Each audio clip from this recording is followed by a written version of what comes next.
Alana Alleyne, and welcome to the Mount St. George Police Youth Club's Youth in Entrepreneurship. Today we are with Mr. Nyron, who is the co-owner of NK Hillside Farm. Now, Mr. Orr is a sports director attached to the Mount St. George Police Youth Club.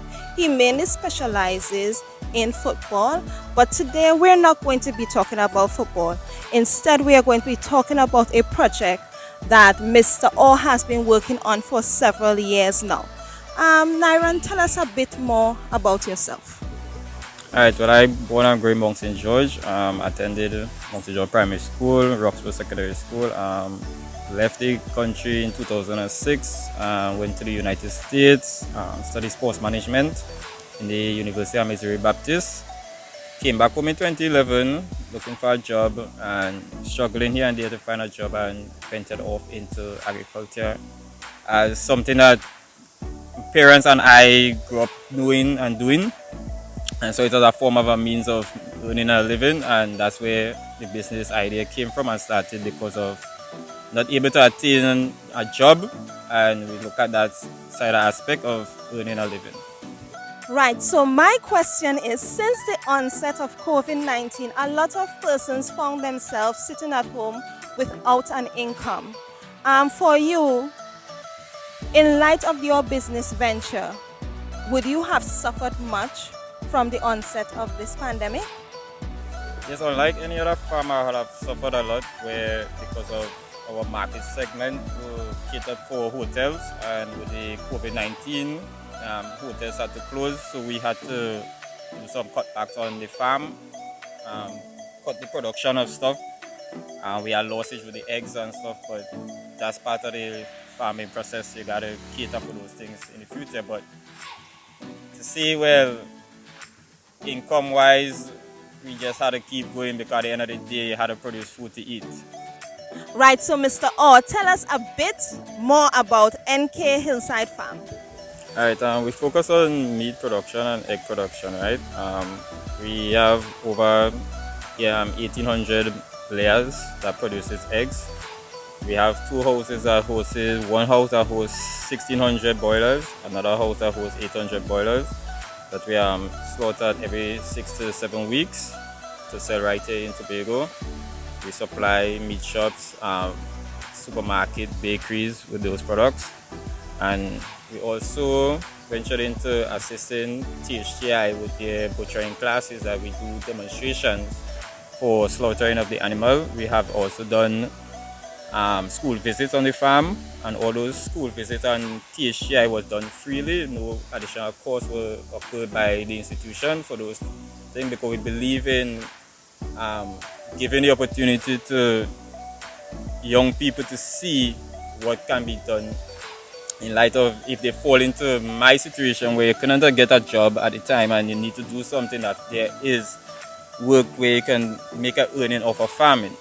So we allow them to come to the farm and see the operation for free, get the experience on that tender age and know about farming and see the excitement. And they were overwhelmed when they come because of the type of farming that is being done, not the regular traditional farming. So they were excited about that. Okay, great. Now, what I wanted to find out is, so you said that you returned to Tobago from university and you couldn't find a job. But what I wanted to find out is, how long have you been in agriculture?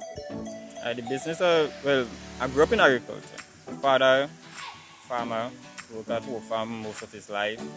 So from a young age, I was into farming.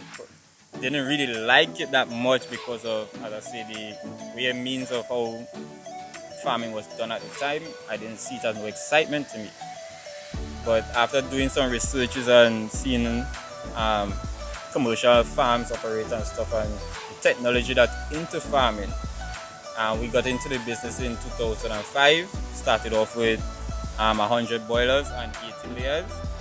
Wow. No, we are up so to hold 6. on. So you started in 2005 and you start 2015, right? So you started in 2015, and in almost 5 years you would have moved from how much? 100 100 boilers. to 1800 boilers. Yeah? So that's a large accomplishment. Now, what I wanted to find out is, do you have any message for the young persons out there? Anyone who wants to get engaged in agriculture? Yeah, it's farming is a risk because it's animals you are dealing with that is tomorrow morning you can wake up and meet them dead for whatever cause, whatever reason. But at the end of the day, if you look across the world, agriculture is a billion-dollar industry, and it takes a lot to get to that point. So we had to be focused. If you want to get into the agriculture business, pick a product, pick some type of farming, and focus into that area rather than branch into 3-4 different crops or different productions of farming where poultry or livestock and stick to one concept of the farming, focus it, master it, and you will learn as you go along into that production process, and once you master it, there's a lot to gain from it. Like Mr. Oz said, agriculture is a billion-dollar worldwide industry.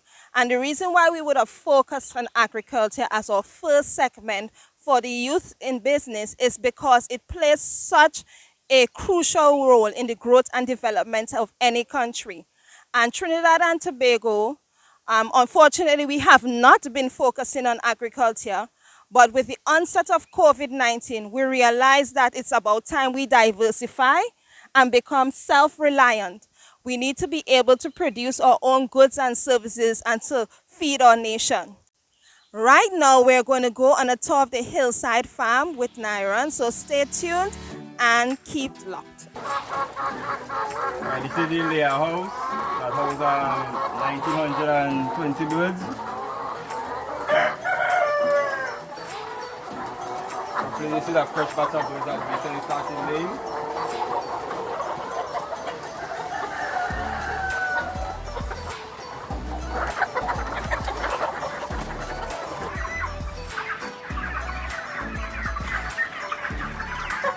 This pen holds 1600 birds. Last week we slaughtered 800. This side we have 800 more to slaughter next week.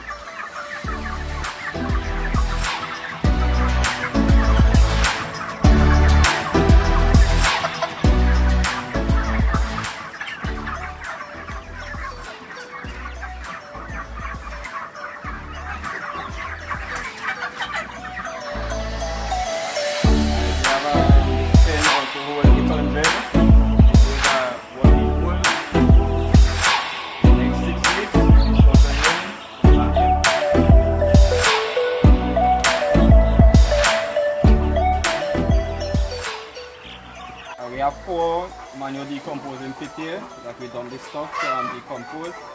Within 4 to 5 months, we get manual for fertilizer that we sell or give to the farmers who in need of fertilizer. Right, so we bring it here to finally decompose with the airflow that comes in and finish cooling later and help break it down with the process of the oxygen that passes through the litter during the day.